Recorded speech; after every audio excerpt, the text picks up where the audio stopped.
तो नाजरीन, ड्रामा घाटा के अगले एपिसोड में देखेंगे कि नवाब बीबी अपनी बहू को मारने की जो प्लानिंग कर रही होती है, उससे उसके अपने इकलौते बेटे की जान चली जाती है। और इस बात का सदमा उसे इतना होता है कि उसे पछतावा हो रहा था कि ये उसने आखिर क्या कर दिया, अपने बेटे की जान अपने ही हाथों से ले ली।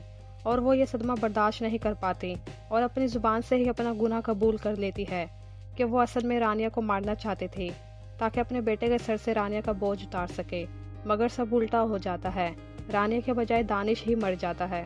और जबकि मरने से पहले दानिश को एहसास हो जाता है कि अब से वो अपनी बीवी रानिया को तकलीफ नहीं पहुंचाया करेगा और अपनी माँ से उसको तहफ़्फ़ुज़ भी दिलाएगा और उसकी हर जगह पर ढाल बनेगा, क्योंकि वो रानिया से सच्ची मोहब्बत करने लगा था।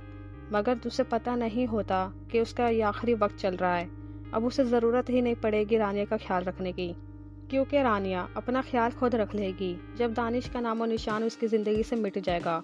और दूसरी तरफ नाइला अपने बेटे और शोहर से बात करती है कि नवाब को उसके किए की सज़ा मिल गई, मगर अब रानिया और साजिदा अकेली हो गई हैं। अब वो वहाँ क्या करेंगी उस घर में।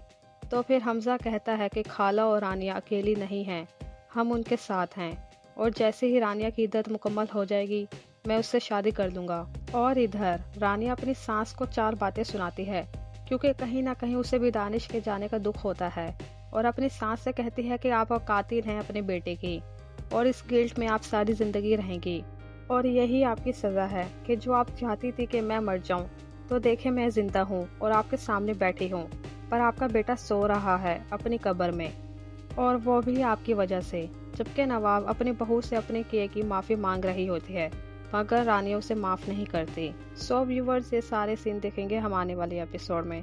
इस ड्रामे की अगली वीडियो के लिए मेरे चैनल को सब्सक्राइब भी कीजिए, और वीडियो पसंद आई हो तो लाइक और कमेंट भी कीजिएगा। आप देख रहे हैं AK नॉलेज।